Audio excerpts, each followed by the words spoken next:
বন্ধুরা,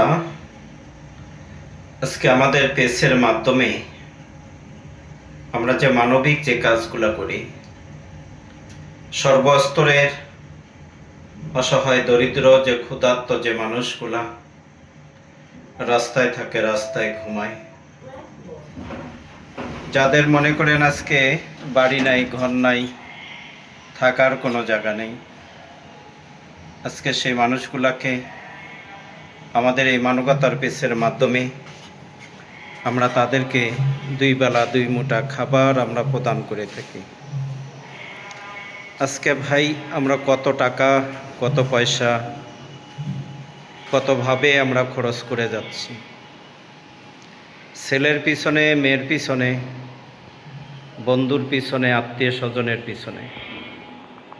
আজকে সেখান থেকে যদি আমরা 10টি করে টাকা কি 5টি করে টাকা, 2টি করে টাকা এই মানবিক কাজের জন্য যদি আপনারা এগিয়ে আসেন, তাহলে আজকে হয়তো আমাদের জন্য এই মানবিক কাজগুলো করা সহজ হবে। একজন অসহায় ক্ষুধার্ত মানুষকে আমরা খাবার দিতে পারব।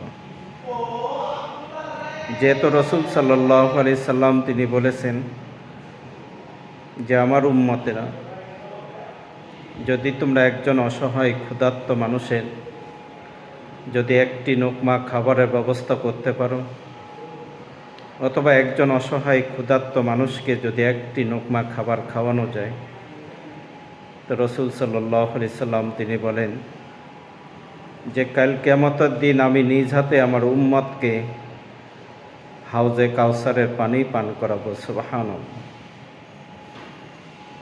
আর এক হাদিসের মধ্যে রাসূল সাল্লাল্লাহু আলাইহি সাল্লাম বলেন, আমার ওইসব উম্মতেরা হলো শ্রেষ্ঠ এবং দামি, যারা দুনিয়াতে যারা একজন ক্ষুধার্ত মানুষকে খাবার খাওয়ায়, একজন ক্ষুধার্ত মানুষকে যারা ভালোবাসে।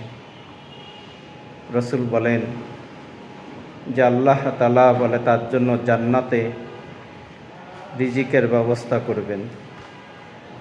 বলে আল্লাহ তাআলা বলে তাকে শুধু জান্নাতে দিবে না, বলে দুনিয়াতেও আল্লাহ সুবহানাহু ওয়া তাআলা তার বান্দাকে অসংখ্য নেয়ামত দান করবেন।